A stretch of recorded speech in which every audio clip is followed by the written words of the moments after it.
Last time మీ office opening అప్పుడు కూడా ఇంట్లోనే ఉన్నాను తప్ప అక్కడికి రాలేదు. అలాంటిది ఈ మ్యూజిక్ ఆల్బమ్ లో నేను ఎలా నటిస్తానండి? అంటే పాటలు రాసింది నువ్వే కాబట్టి ఆ భావాలు పలికించడం ఈజీ అవుతుందని నిన్ను అడుగుతున్నారు. పెన్ తో పేపర్ మీద భావాలు పలికించగలను, కానీ కెమెరా ముందంటే నా వల్ల కాదు. నాకు అలవాట్లేదు.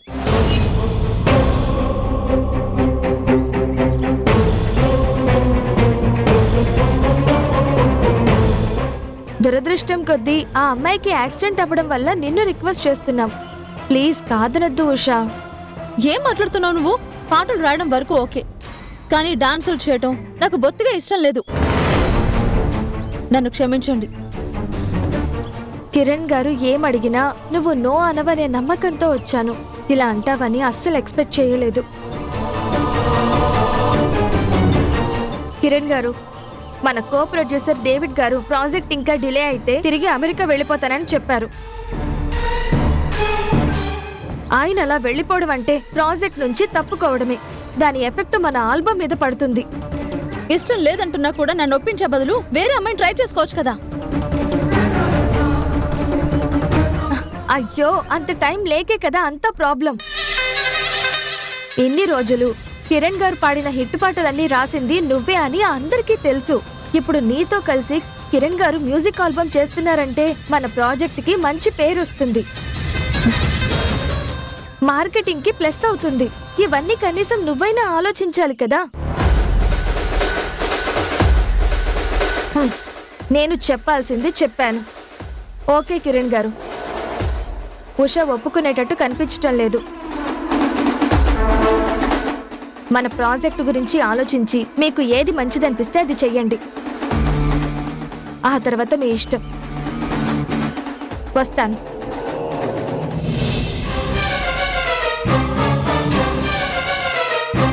ఏవండి, నేను పల్లె ముందు మాట్లాడేటప్పుడు కనీసం మీరైనా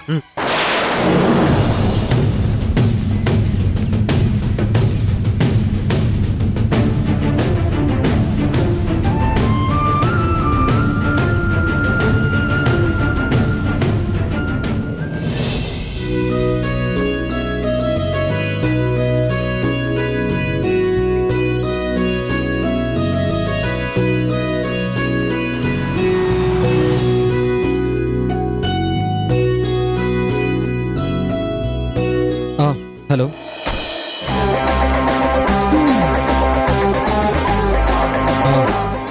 ఏటీఎం వాళ్ళకి తొందరగా ఫినిష్ చేయమని చెప్పు. ఓకే, సరే.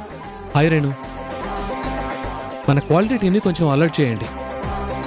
Last time client program run చేస్తున్నప్పుడు చాలా ఎర్రర్స్ వచ్చాయి. ఇలాంటి ఎర్రర్స్ వస్తే పింక్ స్లిప్ ఇచ్చి బెంచ్ ఎక్కిస్తానని నా మాటగా వార్నింగ్ ఇవ్వండి. ఓకేనా? పని త్వరగా పూర్తి చేయండి. బాయ్.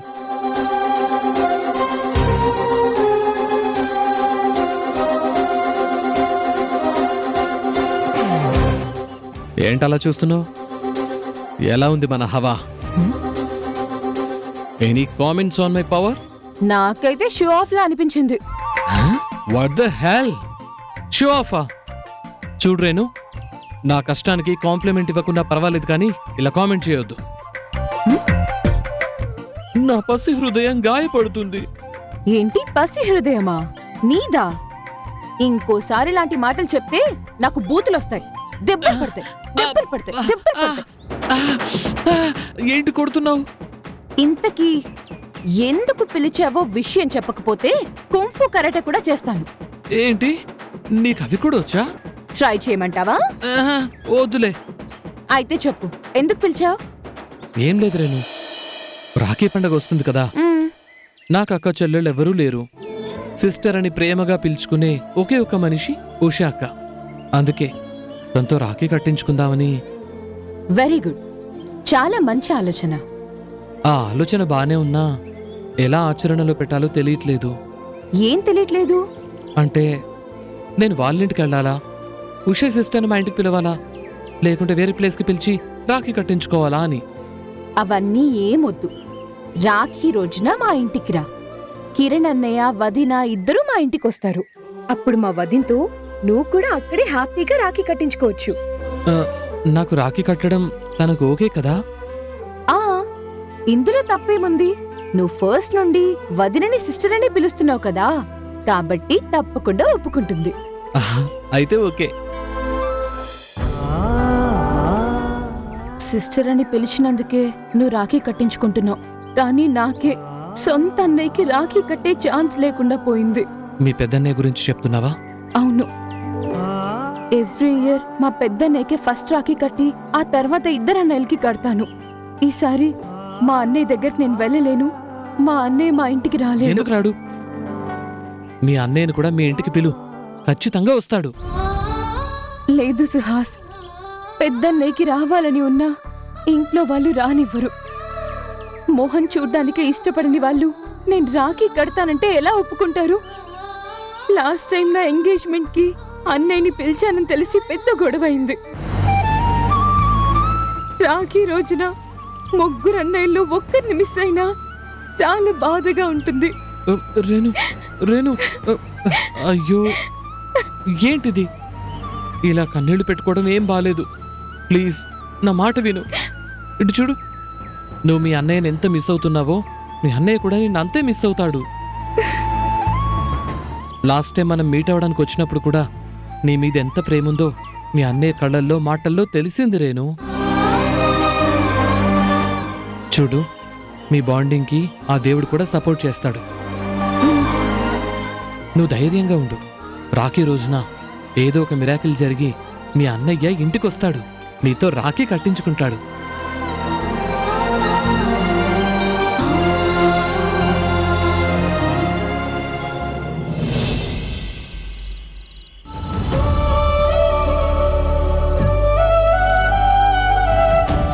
పెన్తో పేపర్ మీద భావాలు పలికించగలను, కానీ కెమెరా ముందంటే నా వల్ల కాదు. నాకు అలవాట్లేదు. నా పక్కన ఆల్బంలో నువ్వు యాక్ట్ చేస్తావా? మనకి ఉషా తప్ప వేరే ఆప్షనే లేదు కదా. ఏవండి, నేను పల్లె ముందు మాట్లాడేటప్పుడు కనీసం మీరైనా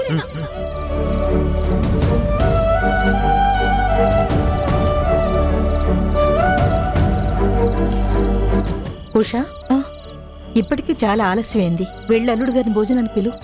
నేను ఆల్బంలో యాక్ట్ చేయనన్నానని చాలా కోపంగా ఉన్నారు. ఇందులో నీ తప్పేం లేదే. వచ్చింది కదా ఒగలాడి, అదే రెచ్చగొట్టింది.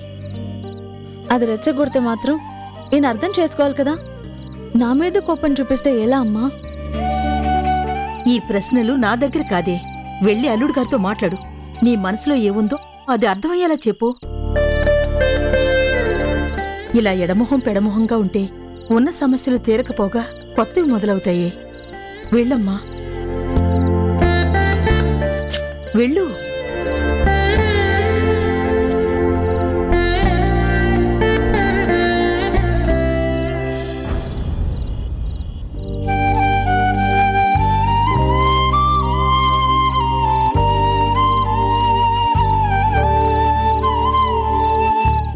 నా మాట విని మనసుని అర్థం చేసుకోవాల్సింది పోయి ప్రతిసారి ఇలా కోపడితే ఎలా అండి? నువ్వు మాత్రం నన్ను అర్థం చేసుకోవు గాని నేను మాత్రం నీ మనసు తెలుసుకోవాలి, మాట వినాలి, అంతేనా? నేను ఆల్బమ్ చేయనని చెప్పింది మీ మంచి కోసమేనండి. హీరోయిన్ లేక వేరే అమ్మాయి దొరక్క ఆల్బమ్ ఆగిపోయేలా ఉంది. నువ్వు చేయననడం నాకు మంచి ఎలా అవుతుంది? అది కాదండి, నాకు అసలు యాక్టింగే రాదు. పాస్పోర్ట్ ఫోటోలు తీసుకునేటప్పుడు కూడా బాగా బిగుసుకుపోయి తీసుకుంటాను. అలాంటిది మీతో కలిసి ఎలా డాన్స్ చేయగలనండి? ఎవరో కొత్త వాళ్ళతో యాక్ట్ చేయడం లేదు కదా, అందరూ నీకు తెలిసిన వాళ్లే ఉంటారు. కొరియోగ్రాఫర్ డాన్స్ నేర్పిస్తారు, అది నేర్చుకోవడం కూడా కష్టమా చెప్పు? యాక్టింగ్ డాన్సింగ్ ఇంత సులువైనప్పుడు పల్లవి మిమ్మల్ని ఈ ఆల్బమ్లో యాక్ట్ చేయమన్నప్పుడు మీరెందుకు ఓకే చెప్పలేదు?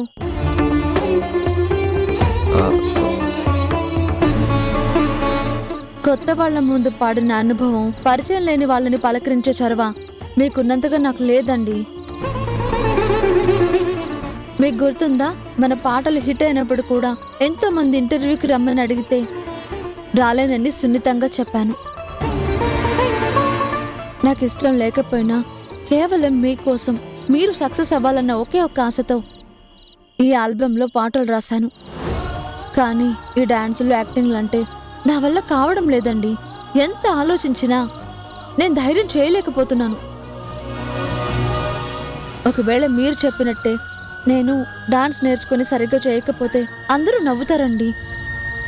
నాకేం రాదన్నట్టు మాట్లాడతారు. అప్పుడు నా సెల్ఫ్ కాన్ఫిడెన్స్ కూడా దెబ్బతింటుంది. మీరు కూడా ఇన్సల్ట్గా ఫీల్ అవుతారు.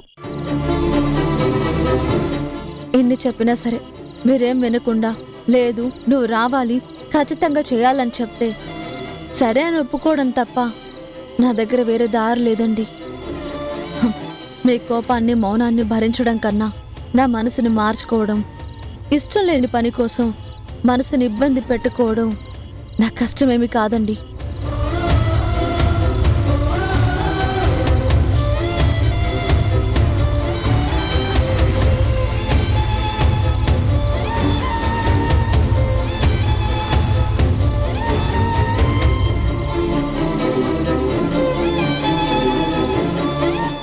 I'm sorry.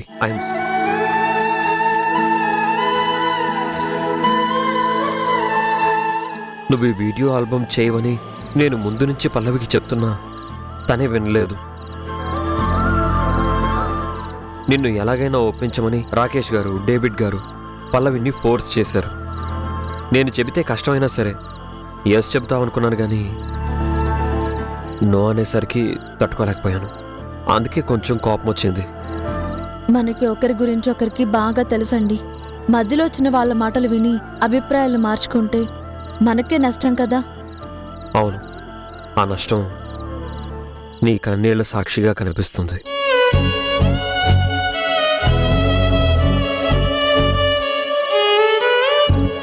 ఇంకెప్పుడు నీకు ఇష్టం లేని పని చేయమని ఇబ్బంది పెట్టను.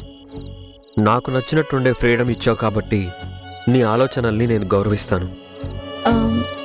మరిప్పుడు పల్లవికి ఏం చెప్తారు? ఏదో ఒకటి చెప్తానులే. నీకన్నా నీ అభిప్రాయం కన్నా నాకు ఎవరూ ఎక్కువ కాదు. ఏ విషయం ముందే తెలీదా మీకు? తెలుసు, కానీ మర్చిపోయాను. అందుకే కదా సారీ చెప్పాను. ప్రతిసారి ఇంత మీరు నన్ను కోప్పడటం తర్వాత సారీ చెప్పడం బాగా అలవాటైపోయింది మీకు. మై డియర్ భార్య గారు, భార్యాభర్తల మధ్య సారీలు సరేలు కామన్. సర్దుకుపోవాలి కానీ ఇలా యుద్ధం చేసుకుంటూ పోతే ఎలా? సర్దుకుపోతున్నాను కాబట్టే ఎన్ని మనస్పర్ధలు వచ్చినా మీ దగ్గరికి నేను వస్తున్నాను. సరే, ఆకలేస్తుంది, పద భోంచేద్దాం.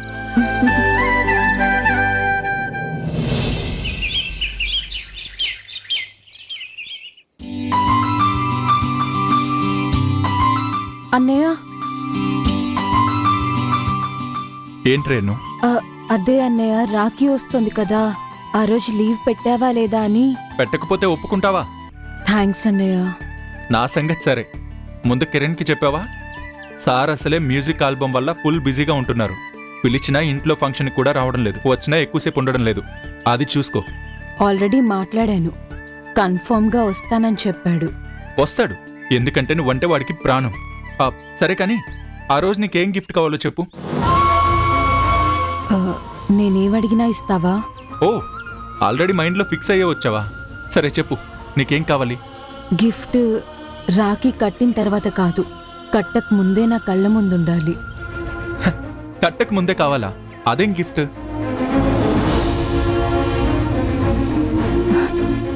సంజయ్ అన్నయ్య, సంజయ్ అన్నయ్య, సంజయ్ అన్నయ్య.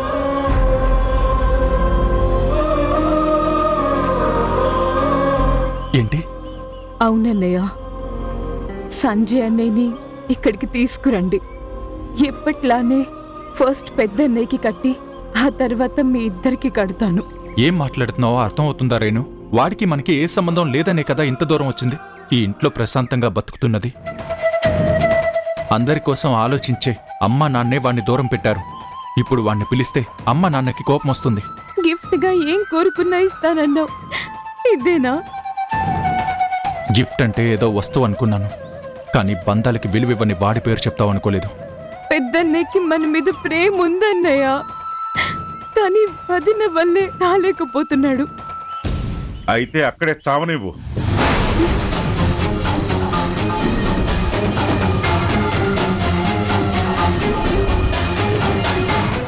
వాడు పెళ్ళాం చేతిలో కీలుబొమ్మ, ఏమి చేతకాని దద్దమ్మ. వాడు నాకు కొడుకే కాదని నేను నిర్ణయించుకుంటే నువ్వేంటి అన్నా అన్నయ్య అంత వెంపర్లాడుతున్నావు? అది కాదు నాన్న, రాఖీ పండగ వస్తుంది కదా అని. ఇద్దరు అన్నయ్యలు ఉన్నారు కదా, వాళ్ళకి కడితే సరిపోదా? తోబుట్టు కోసం ఆలోచించకుండా చిల్లి గవ్వ ఆస్తి కూడా దక్కకుండా చేసిన వాడి చేతికి రక్షాబంధనాలు కాదు, పశువుకు వేసినట్టు తాళ్లకి బంధనాలు వేయాలి. అప్పుడు కానీ బుద్ధి రాదు వాడికి. అది కాదు నాన్న. మళ్ళీ నాన్న ప్లీజ్ నాన్న. రేణు నువ్వు వెళ్ళు, లోపలికి వెళ్ళు.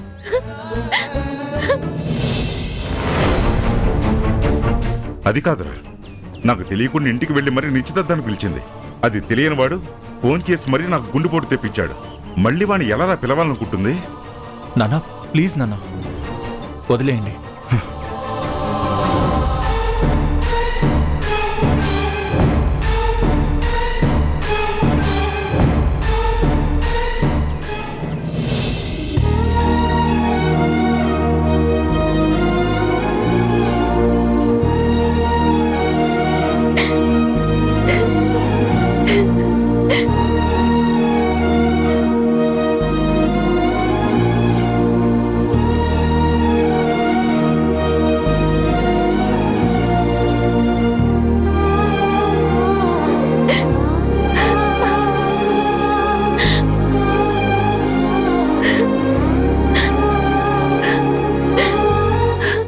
ఏడవకు రేణు, ప్లీజ్ ఊరుకో.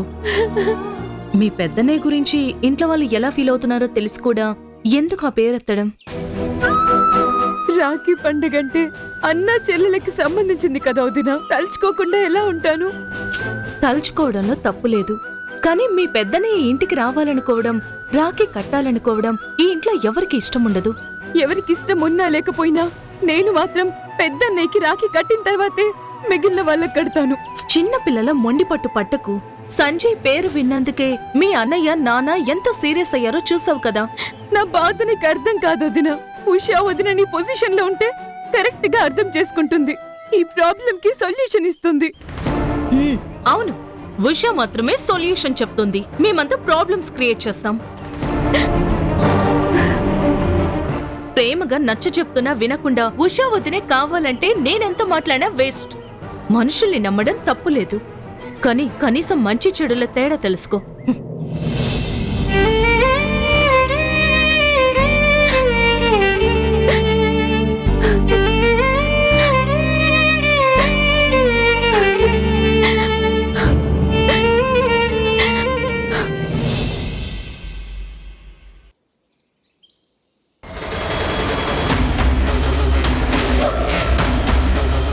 డేవిడ్, కిరణ్ గారు ఇంకా రాలేదు, అంటే ఉషాని తీసుకొస్తారనుకుంటా. అలా అంటావేంటి రాకేష్? మేడం అనుకున్నది జరగాలంటే ఉషా రాకూడదు కదా. ఉషా వస్తే ఏం చెయ్యాలో, రాకపోతే ఎలా ప్లాన్ మార్చాలో అన్నింటికి ప్రిపేర్ అయ్యే ఉన్నాను. మీరు కూడా నా ప్లాన్కి తగ్గట్టు బిహేవ్ చెయ్యండి.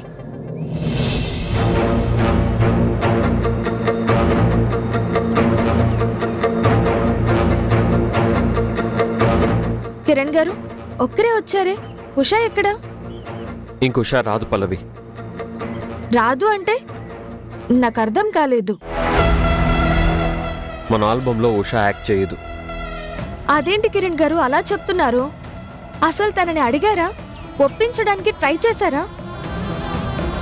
తన మనసు తెలుసుకున్నాను. తనని ఇబ్బంది పెట్టడం ఇష్టం లేకే రాదు అని చెప్తున్నాను.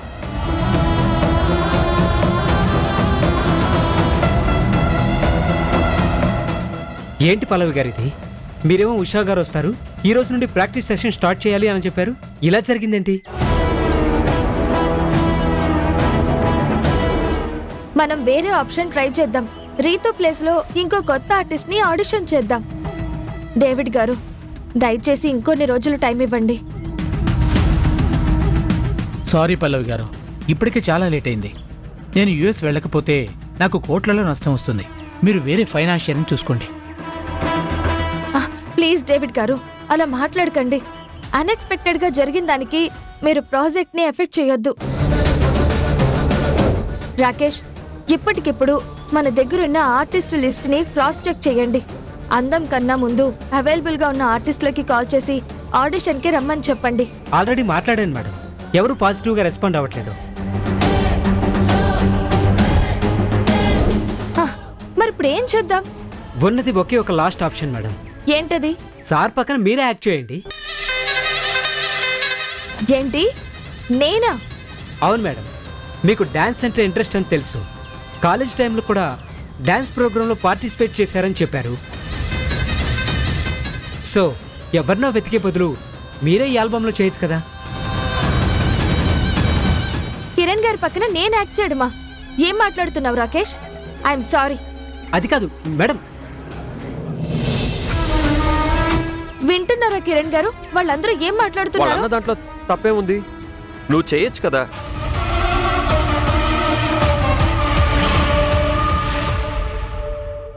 హలో వినయ్ గారు, ఇంకా రాలేదేంటి? సారీ సార్, ఎకరానికి 15 లక్షలు ఇస్తామని ఒకరు నాతో డీల్ కుదుర్చుకున్నారు. ఎవరు వాళ్ళు? అగ్రిమెంట్ అవ్వకుండానే అదే ల్యాండ్ని ఎకరం 15 లక్షలకి నేను కొన్నాను.